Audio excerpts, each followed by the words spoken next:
Bonjour à toutes et à tous et bienvenue à cette émission spéciale. Aujourd'hui, nous parlons de sport. Nous allons plonger dans l'histoire du sport féminin burkinabé et cela à travers le parcours d'une pionnière. Elle a foulé les pistes, elle a défié les chronomètres, elle a surtout ouvert la voie à une génération de femmes athlètes au Burkina Faso. Elle est par ailleurs la première femme starter en Afrique de l'Ouest. Nous recevons aujourd'hui Madame Ouba Andide Nezoma, ancienne championne d'athlétisme et depuis la Côte d'Ivoire jusqu'à la Haute Volta, aujourd'hui Burkina Faso. Bonjour Madame Ouba. Bonjour. Bienvenue à Mosso News. Merci. Oui. Madame Ouba, vous êtes une ancienne athlète. Vous avez fait vos débuts en Côte d'Ivoire. Est-ce que vous pouvez revenir sur ce parcours? À quel moment vous avez débuté? Comment ça s'est passé et comment vous avez évolué dans ce domaine? Je tiens à dire merci à l'équipe Moussonou qui a osé m'inviter sur leur plateau et écouter et croire ce que je vais dire. Voilà. Concernant le sport, si je suis au Burkina aujourd'hui, j'ai commencé par la Côte d'Ivoire d'abord. J'ai commencé le sport là-bas quand j'étais en classe de CE1. En Et quelle année? en 1960, dans les 66 comme ça. Wow. Ok. Voilà. Et maintenant, j'ai évolué dans le sport et la Côte d'Ivoire me demandait partout, mais je ne savais pas que ce que je faisais, c'était du bien pour moi-même. Et de fil à aiguille, bon, la Haute Volta m'a découverte à travers le sport. Et ça, c'était au stade Houphouët-Boigny, que la Haute Volta, une équipe est venue pour courir contre la Côte d'Ivoire. Et quand j'ai vu la Haute Volta que je ne connaissais pas, et on m'a dit de courir contre mon pays. Je sais que la Haute Volta, Donc, c'est vous mon étiez pays. dans l'équipe ivoirienne Oui, et l'équipe ivoirienne devrait affronter l'équipe de la Haute Volta. oui. Ok.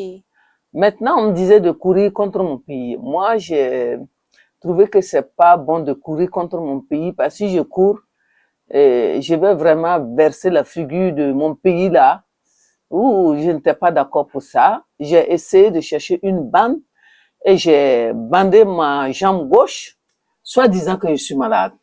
Mais les autorités ivoiriennes m'ont dit que tu es malade ou pas, tu vas courir. Bon, je n'ai pas refusé, j'ai couru, mais j'ai tout fait pour être derrière, pour ne pas vraiment. Sinon, si je voulais me donner à fond, bon, l'Ivoirien ne pouvait pas se comparer à moi parce que c'est un don, je peux dire que c'est un don. Comme si c'est un don là, c'est difficile. Dieu est avec toi, Dieu est avec les autres, mais le don là est différent des autres. Et c'est là maintenant, quand ils sont, après ça, bon, moi j'ai couru, ils sont rentrés, donc quand ils sont revenus en Haute-Volta, c'est Babassi, et le regretté, qui était le président de la fédération burkinabé, non, voltaïque et d'athlétisme. On a parlé de moi et puis dit pourquoi ne pas faire venir cette dernière en Haute-Volta. Et c'est là on a envoyé Monsieur Mido, que bon, Monsieur Mido qui était ancien, il était colonel comme ça dans l'armée. C'est lui qu'on a envoyé en mission spéciale pour me chercher en Côte d'Ivoire parce qu'il ne connaissait pas où je logeais. Et quand ils sont partis au stade, ils ont demandé et les autorités ivoiriennes l'ont montré et là où j'étais, dans quel quartier. À ma grande surprise, je suis assise et puis il y a un entraîneur avec qui je m'entraînais, l'a accompagné chez moi pour que vraiment, voilà, il explique à mon tonton, puisque je n'étais pas avec mon papa, j'étais avec mon petit papa et je volais là-bas dans l'athlétisme. Ok. Et de là maintenant, ils vous ont Voilà, de amené à là la Haute Volta. maintenant, Mido, quand il a parlé, les parents ne voulaient pas accepter. Il y a un qui a dit non, il faut la laisser partir comme c'est notre pays. Et bon, Mido, ils ont réussi et la Haute Volta a pu me faire bouger pour la haute volta. Ok, vous Et êtes je suis venue en haute volta pour aller au Canada. Ok. Voilà, défendre les couleurs de la haute volta. Les Ivoiriens ont refusé de me sélectionner et le Burkina, non, la haute volta m'a pris. À leur grande surprise, ils m'ont vu là-bas. Voilà, au Canada. Et j'ai compéti maintenant, comme ce n'était pas contre mon pays. Et vraiment, ce jour-là, c'est que je n'ai plus les films. Ma jambe gauche, que j'avais menti en Côte d'Ivoire que j'étais malade, la jambe gauche était grosse comme ça. Vous savez que quand ça s'enfle là, c'est lourd, tu peux même pas courir. Tout le monde a vu ça et vraiment, ça n'a pas été facile. Mais les docteurs qui étaient là-bas, ils ont mis les élastos et autres là pour que je puisse courir. Avec tout ça, j'ai été 4e. Wow. Vraiment, ça n'a pas été facile. Donc, c'est là, je suis au Burkina, je suis revenue au Burkina, on m'a dit de revenir en haute volta et je suis revenue en haute volta et voilà. Et je continue à évoluer le sport ici. En haute volta, vous avez continué en tant qu'athlète. Oui. Vous avez représenté le Burkina Faso à l'extérieur. Vous avez compéti dans des compétitions nationales également. Oui. Oui, et comment a été l'évolution? Et quand nous sommes revenus du Canada, bon, je suis repartie en Côte d'Ivoire. Puis on m'avait donné un billet aller-retour. Voilà.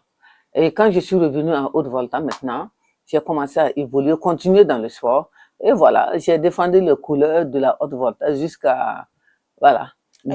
À être nommé starter aussi. Ah non, non, non. Oui. Les starters là, ça vient après parce que starter là, c'est une formation. Ok. Voilà, c'est une formation. Et maintenant, c'est Monsieur Ouedraogo et Pierre qui était starter du Burkina, un homme. Et il fut ancien militaire. Et moi, curieusement, l'atelier m'a plu. Et quand il donne le départ, je dis pourquoi pas, moi, femme, ne pas attraper le pistolet. Je suis allée, il m'a chassé, mais j'ai insisté. Il m'a chassé, mais en tout cas, j'ai dit, je vais être là, je vais regarder.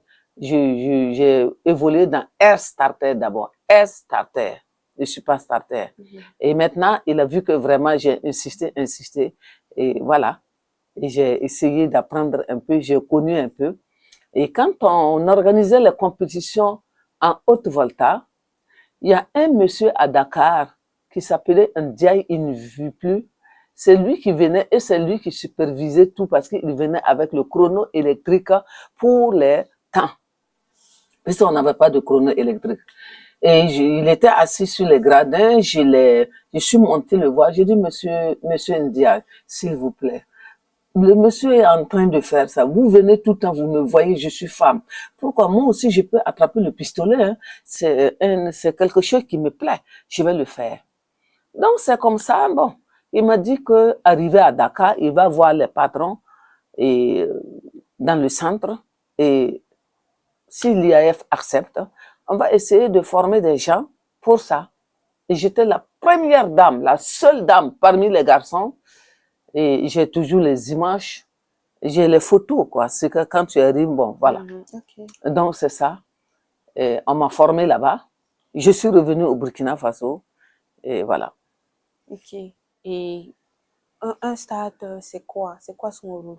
Le starter, c'est la personne qui donne le départ. Si vous regardez à la télévision, la personne dit à vos marques. Prêt, il donne ses commandements. Prêt, et puis le coup de pistolet est parti. Et maintenant, il faut détecter les faux départs. Il faut détecter les faux départs. Parce que si tu dis à vos marques, prêt, et puis il y a un qui veut tricher, ah non, tu l'enlèves avec carton rouge, puisqu'on a des cartons rouges, comme au football. Voilà. Ok, au regard de tout ce parcours, de votre parcours carrière, et quel est le moment qui vous a le plus marqué, que ce soit à la Haute Volta, Burkina Faso ou en Côte d'Ivoire, ou bien même au Canada, dans les pays autres que vous avez compétit? Ce qui m'a marqué plus, je peux dire qu'en haute volta, ça m'a marqué parce que les autorités voltaïques se sont intéressées à moi. Ils ont su que leur enfant se trouve ailleurs et cet enfant-là peut défendre les couleurs. Ils ont fait quitter cet enfant et d'un autre pays et revenir dans son pays. Moi, en tout cas, ça m'a beaucoup plu. Ils pouvaient se taire. Et je pouvais toujours rester en Côte d'Ivoire. Mes parents, c'est vrai, mes parents, mon papa ne vit plus, ma maman ne vit plus, mais mes parents sont toujours là-bas. Je pouvais rester en Côte d'Ivoire. pouvais me marier là-bas, travailler là-bas et puis faire tout là-bas. Mais voilà, en tout cas, je tiens à dire merci aux autorités voltaïques qui ont osé me faire quitter la Côte d'Ivoire pour la Haute-Volta. Et de la Haute-Volta, je suis devenu encore burkinabé. Et ce qui m'a marqué en plus, c'est quoi? Et ils m'ont pas rejeté, les Burkinabés là. Ils ont continué. C'est bien vrai que Babassi est parti, mais ceux-là qui ont pris la relève, en tout cas, ils se sont très bien occupés de moi jusqu'aujourd'hui. Et c'est sous leur chapeau, et voilà que je continue à être starter. J'ai eu la formation de starter. Après, on m'a rappelé encore de venir faire le recyclage à Dakar. Je suis allé à Dakar. Et j'ai fait ma formation. Et dans les pays lointains, je peux dire que je suis starter international. Parce qu'un jour, on avait invité le Burkina. Quand moi, j'étais ici maintenant, je n'étais plus de la Côte d'Ivoire. Ils savent que je suis starter. Quand c'est comme ça part partout. Et maintenant, quand je suis arrivé, j'ai demandé à monsieur Meïté, qui était en Côte d'Ivoire, je l'ai vu courir, il faisait la vitesse avec les autres. J'ai demandé à être starter. Ils ont dit, pas question. Tu as été formé pour être starter, donne le départ. Et j'ai donné le départ. J'ai pris les étuis de pistolet, là, les balles blanches, là. Je suis venu montrer au Burkina. Ils m'ont pas laissé être air starter. Ils m'ont mis à l'endroit où je devrais être. Et j'ai donné le départ sans problème. Ok. Voilà. Ok. Parmi vos performances et distinctions, vos récompenses, quelle est la reconnaissance qui vous rend le plus fier aujourd'hui? C'est beaucoup. Le Burkina a trop fait pour moi. Je tiens à dire merci aux Burkinabés, aux autorités burkinabées. Ils m'ont décoré. Okay. Et ils savent que vraiment ce que je fais là, c'est pour le développement du pays. On m'a décoré. Et maintenant, le comité national de sport burkinabé, Jaya Myogo actuellement, qui est le président du comité, ils m'ont proposé, puisqu'on voulait des femmes comme trophée, trophée femmes et sport pour l'Afrique. Quand ils ont déposé les 54 pays, le Burkina Faso a eu. Et c'était mon dossier qui a passé. Maintenant, donc, je suis trophée femmes et sport pour l'Afrique. Et ça s'est tenu quand et où? C'est c'est en 2017 que j'ai eu ça. Et c'est à Lausanne, en Suisse, que je suis partie au siège du CIO, que je suis allée chercher. Et voilà. Le trophée est là et le trophée là pèse 16 kilos. Je pouvais pas l'amener ici parce que ouais, ça pèse, hein. 16 kilos, c'est pas facile. Okay. Et encore, je peux ajouter, non? Oui. Maintenant, ce qui m'a beaucoup touché encore, ils ont fait, et puis il y a beaucoup de choses qui m'ont touché. Hein. Je peux pas tout raconter, mais ce que je peux jongler là, je vais dire. Okay. Le 17 décembre passé, tout de suite, en 2025, nous sommes en 2026. Le 17 décembre, ils m'ont proposé comme commandeur de sport, voilà, burkinabé. Ça y est dans mon CV. Okay. Voilà. Donc, vous voyez ce que le Burkina a fait pour moi. Ça m'a touché, ça me touche, je ne sais pas. Et puis, voilà, j'ai mon association Biga, Enfants de demain, que je suis la présidente. Et à chaque fois que j'organise la compétition, le gouvernement est là. Oui, les autorités sont là. Ils me poussent et ils m'encouragent à aller de l'avant. Okay. Voilà. Ok, Madame Woba. Oui. Et à votre époque, le Burkina Faso, au Burkina ici, comment la société voyait une femme sportive? Bon, à notre temps, quand une femme fait le sport, on se moque d'elle. On dit que si c'est pas une voleuse qui veut courir, ce sont les voleuses là qui courent pour chercher les autres voleurs. Mais non, on n'a pas. Moi, quand je cours, même je n'écoute pas ça. Ça rentre ici, ça sort ici, parce que je sais ce que je veux. Cela veut dire que vous avez vécu cette situation? Oui. On vous a traité de voleuse? Oui. Ok. Au stade où vous faites, pardon, c'est pas au stade où vous faites Boigny, au stade du 4 août, quand on n'avait pas encore rénové encore là. Nous, on a couru moi j'ai couru dans ce stade-là. Et à ce moment, il n'y avait pas les sachets d'eau améliorés maintenant là. Non, non, c'est les sachets qu'on prend pour attacher comme ça, 25 là. Les gens là restent sur les gradins et puis ils les rabattent, ils nous jettent, ils achètent l'eau là et puis ils nous lapident sur la piste. Oui, ici, au Burkina, ici, pas en Côte d'Ivoire, ici. Juste les femmes sportives, là. Les femmes, que ça soit, non, en tout cas les femmes. Parce que moi, je courais avec ma petite culotte. Puisqu'il faut pas porter des pantalons comme ça, il faut être à l'aise. Ils sont là-bas seulement. Moi, en tout cas, on m'a déjà lapidé au stade ici. Donc, quand tu cours, il dit, hanka wakadre jeter. Hein, vous êtes nanti, wakadre hier. Non, moi, je sais ce que je voulais, donc je tenais pas compte et puis je fais mon sport. Hein. Voilà. Quelles sont les difficultés auxquelles vous avez fait face pendant votre carrière en tant que femme, surtout sportive? Que ce soit la vie familiale, le regard des autres et le côté financier aussi. Est-ce que l'on pouvait dire que vous étiez rémunéré à la hauteur de vos actions? Premièrement, je vais parler de côté famille. Et après, je me suis mariée, puisqu'on ne peut pas tout dire. Je me suis mariée, j'ai eu des enfants, mais comme Dieu a fait, j'ai rencontré un monsieur qui faisait le sport aussi, qui aimait le sport. Il m'a toujours encouragée et voilà.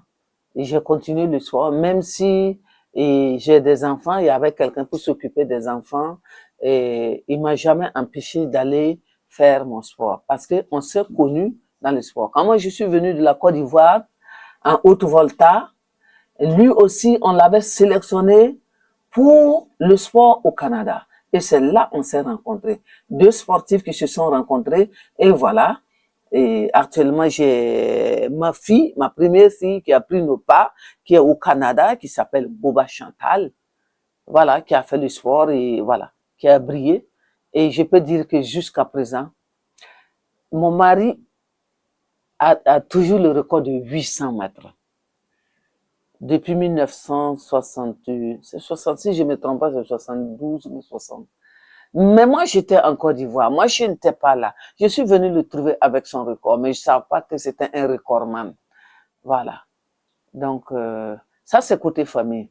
Côté financier, j'ai participé au semi-marathon du Burkina, coopération de la France. Comme on coopérait avec la France, ils organisaient des compétitions et 21 kilomètres, tout ça là.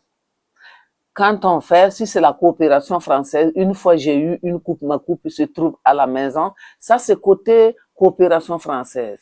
Mais, bon, Hôtel Indépendance, l'Hôtel Indépendance dans le temps organisait aussi des semi-marathons. Les semi-marathons, voilà. J'ai fini de courir mon semi-marathon, on me donne 5 000. Aujourd'hui, c'est pas ça. Non, aujourd'hui, c'est pas ça. Donc, on vous a donné 5 000 oui. Pour la première place. Bah oui, j'ai fini mes 21 kilomètres. Les garçons ont fait 21 kilomètres. On leur donne un prix colossal. Et quant à la femme dans le temps a été négligée. Hein. Mais bon, avec IB là, on dirait que tout est bon maintenant. Okay. Oui.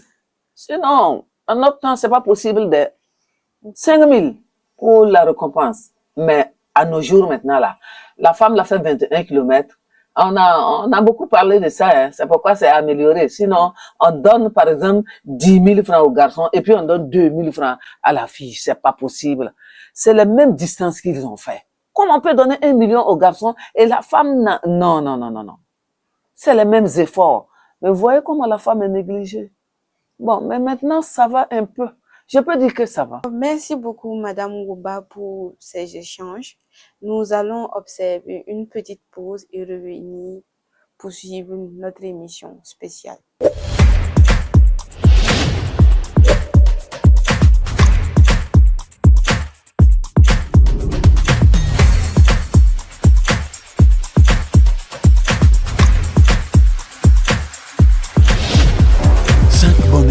Le transfert d'argent du peuple. Vous suivez votre émission spéciale sport avec Madame Rouba Anne-Lidé Nezoma, ancienne championne d'athlétisme. Madame Rouba, on a tendance à voir que les femmes sportives, elles deviennent de plus en plus, elles ont un comportement masculin. Elles s'habillent de par leur style vestimentaire plutôt. Elles s'habillent en garçon et tout, ce qui est mal perçu souvent dans la société. Est-ce qu'on peut savoir pourquoi? Pourquoi ainsi? Et si les femmes s'habillent comme des garçons, Les femmes sportives, les femmes sportives s'habillent comme des garçons, c'est parce qu'elles sont à l'aise dans leur tenue. Puisque le sport là, quand tu fais le sport là, ça transforme. Oui, ça transforme. Par exemple, je prends un exemple. Tu vas prendre un pantalon, courir, et l'autre là est en culotte.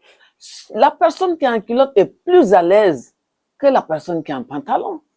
Donc, là où tu te trouves à l'aise seulement là, tu te mets à l'aise et puis sans discussion. Et quand on s'habille là, on s'habille pas pour les gens, tu t'habilles pour toi-même. Oui, pour te mettre dans un confort. oui. Mais si tu veux regarder les gens pour vivre, tu ne vas pas vivre. Donc, c'est pourquoi je me dis que comme moi-même, je fais le sport m'a transformé. Et c'est la même chose chez les autres femmes. Moi, par exemple, pour attacher pain là, c'est difficile, hein. Ces pantalons, ces culottes, c'est quoi? Même étant mariée. Et voilà, mes enfants aussi sont en train de copier. Bon, et beaucoup ont copié sur moi. Le sport la transforme beaucoup. Le sport là, ça fait du bien. Ça transforme. Voilà. Ok.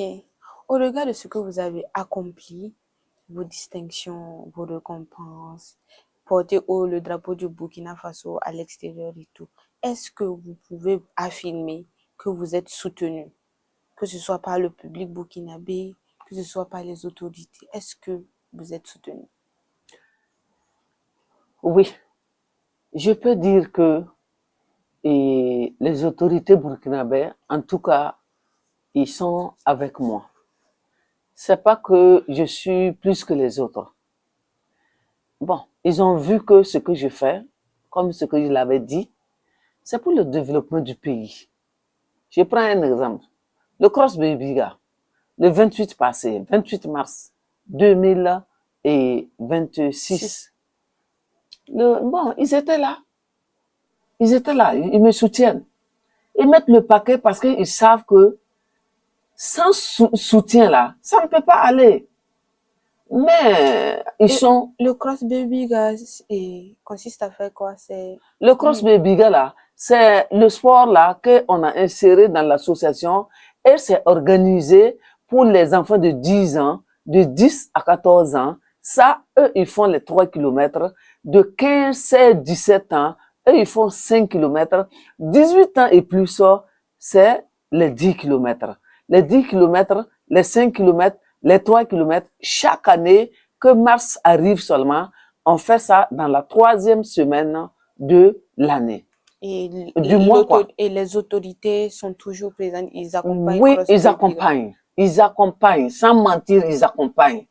Cross Baby, quand ça arrive même, le quartier même est au courant. Les enfants viennent demander, Cross Baby, là, c'est quand? Donc, les autorités sont au courant et puis voilà, ils soutiennent. Et le public aussi? Le public est là, oui. Le public cible est là, tout le quartier est là, les autres quartiers sont là, les chefs coutumiers là, eux-mêmes ils viennent. Ils viennent soutenir et ils sont contents. Ok, et quand vous regardez les femmes sportives burkinabées aujourd'hui, qu'est-ce que vous remarquez? Quelle est la remarque que vous faites? Bon, les femmes d'aujourd'hui, les femmes sportives d'aujourd'hui et à notre temps, c'est pas la même chose. Quand vous regardez, qu'est-ce qui a changé? C'est ça que je veux dire là. Je dis eux là, maintenant là, et puis pour nous là, il y a un grand changement. Parce que, il y a le soutien. À notre temps, il n'y avait pas de soutien, hein, sans mentir. À notre temps, il n'y a pas de soutien. Si tu fais 21 km, on vient te donner 5 000 comme ça pour aller boire de l'eau. Mais les 21 km, quand tu veux finir là, de courir là, tu vas faire une semaine là, tes muscles là, ça fait mal. Tout ton corps, ça fait mal. Hein?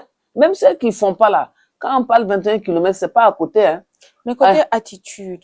Hein? Attitude, quand vous regardez une femme sportive d'aujourd'hui et une femme sportive d'avant, quelle est la comparaison que vous faites? Il y a une très grande différence parce que eux, ils ont le soutien. Aujourd'hui, là, c'est l'argent. Quand on dit, ah, il y a semi-marathon de l'autre côté, les gens courent parce que là-bas, là, on a affiché le plateau, on dit que le premier a 1 million. À notre temps, il n'y avait pas ça. Il y a un grand changement. Et puis, il n'y avait pas beaucoup de semi-marathon comme aujourd'hui. Il y a vraiment, il y a un grand changement. Hein? Eux, là, ils brillent plus que nous. Mais c'est pas grave. Ok. Oui. Et qu'est-ce qui a vraiment évolué dans le sport? Et pour les femmes dans le sport, qu'est-ce qui a vraiment évolué pour les femmes dans le sport? Et qu'est-ce qui reste encore à faire Et ce qui au est Burkina ici? ici, ce qui est développé dans le sport, ici, et parmi les femmes, Oui, qu'est-ce qui reste? Qu'est-ce qui a évolué? Quand vous regardez le sport féminin d'aujourd'hui, qu'est-ce mhm. qui a évolué? Et maintenant, mais toute évolution laisse aussi des failles. Qu'est-ce qui reste aussi à améliorer dans le Ce qui sport a féminin? évolué là, il y a les championnes burkinabés qui sont dans le sport, que ce soit en athlétisme, que ce soit au football, que ce soit dans le karaté ou le judo, tout ça là. On a vu que les femmes là évoluent beaucoup, plus qu'à notre temps. À notre temps, ce n'était pas comme ça. Évoluer comment? Évoluer parce que je prends un exemple sur Kuala Marthe, qui a, par exemple, qui est là, qui représente les femmes. Quand on dit Kuala Marthe, on sait que c'est une femme. Il y a d'autres femmes aussi, mais moi, je connais Kuala Marthe. Voilà. Il y a, comment on appelle ça, Ringo, Madame, Gloria Guissou. voilà, Gloria Guissou, qui est là, qui vraiment, il y a d'autres femmes aussi. Euh, je peux dire que si moi-même là, j'ai eu un trophée international, ça veut dire que c'est une évolution. Dans le temps, il n'y avait pas ça. Le Burkina m'a donné ça. Mais j'ai beaucoup évolué à Achoy. J'ai défendu les couleurs ivoiriennes à Achoy, en Côte d'Ivoire, mais je n'ai jamais eu de distinction ni de trophée. Mais ici, vous voyez l'évolution. Si j'étais resté en Côte d'Ivoire, peut-être je n'allais jamais avoir le trophée ou les Et distinctions. pourquoi cela? À cause de... Parce que vous êtes une étrangère ou c'est parce que Ou vous... en Côte En Côte d'Ivoire, d'Ivoire, oui. Oui. oui, parce que je suis voltaïque. C'était en haute volta. Parce que je suis voltaïque, on devrait partir à Lagos pour défendre les couleurs ivoiriennes. Ils ont cousu les tenues. Là-bas, on coud les tenues comme ici l'a donné aux athlètes qui vont faire le déplacement. On a pris mes mesures. Je n'ai jamais pris ma robe. Jusqu'à l'heure où je parle. Ils ont dit ouvertement, tu es voltaïque, tu ne bouges pas. Oui. Vous voyez, le Burkina a beaucoup évolué. Je vous dis, si je restais là-bas, ce n'était pas bien. Voilà. Et concrètement, qu'est-ce qu'il faut faire aujourd'hui pour rehausser le niveau du sport féminin au Burkina Faso? Et pour hausser le niveau, il faut beaucoup encourager les femmes. Il faut encourager les femmes. Il faut tout faire pour amener les femmes à faire le sport. Beaucoup de femmes ne veulent pas faire le sport. Il y en a qui portent des pantalons, ils prennent des pagnes pour attacher parce qu'ils ont honte. Ils n'ont qu'à mettre la honte là de côté. Comme nous autres là. Nous, on porte des culottes et puis ça nous dit rien. C'est ça, je disais que le sport transforme là. Mais beaucoup de femmes n'ont pas compris ça. Il faut que vraiment on se lève, on essaie de parler avec les femmes qui ne sont pas dans le sport. Ils n'ont qu'à essayer de venir dans le sport. Ils vont voir un changement. Voilà. Mais il faut beaucoup de soutien. Parce que si on ne soutient pas, tu vois, l'homme c'est flatté. Il faut savoir flatter l'homme pour l'avoir. Si tu flattes pas là, tu peux pas l'avoir. Ok. Et quel message vous avez maintenant à ces dames pour qu'elles intègrent vraiment le sport? Bon, c'est comme ce que j'ai dit, il faut les encourager. Par exemple, dans les quartiers là, quand on organise, par exemple, les crosses, les quads dans les quartiers, c'est pas moi seul seulement qui organise. Il y a beaucoup de gens organisent. Pourquoi pas ne pas aller et puis sensibiliser les femmes, leur dire de venir, par exemple, être des hôtesses. Peut-être en faisant ça, ça va les encourager à venir dans le sport. Voilà. On les met dans des postes, par exemple, être des jalonneurs, bon, en tout cas, encourager. D'accord. Merci beaucoup, Madame Ouba, pour tous ces partages. Nous avons beaucoup appris du sport d'avant. Nous voyons aussi qu'il y a une évolution considérable vis-à-vis du sport d'avant à maintenant. Et on espère vraiment que les autorités vont continuer dans cette lancée, continuer à rehausser le sport féminin et à magnifier la femme. Et nous avons vu cela avec la tenue du Tour féminin Yenenga qui a été un succès, qui a mis en avant la femme cycliste et nous pensons qu'il y aura encore d'autres initiatives pour mettre en avant la femme sportive. Chers internautes de Mousso News, nous sommes au terme de cette émission spéciale sport avec Madame Woba Nezoma Anne Lidé. Elle est ancienne championne d'athlétisme en Côte d'Ivoire. Elle a fait ses débuts en Côte d'Ivoire, puis la Haute-Volta et maintenant Burkina Faso. Elle est la première femme starter en Afrique de l'Ouest. Ici, dans cette émission, elle est revenue sur les réalités du sport, des femmes dans le sport d'avant. Merci d'avoir suivi cette émission et à bientôt pour un autre numéro. Restez connectés sur Mousso News, le média leader qui amplifie la voix des femmes.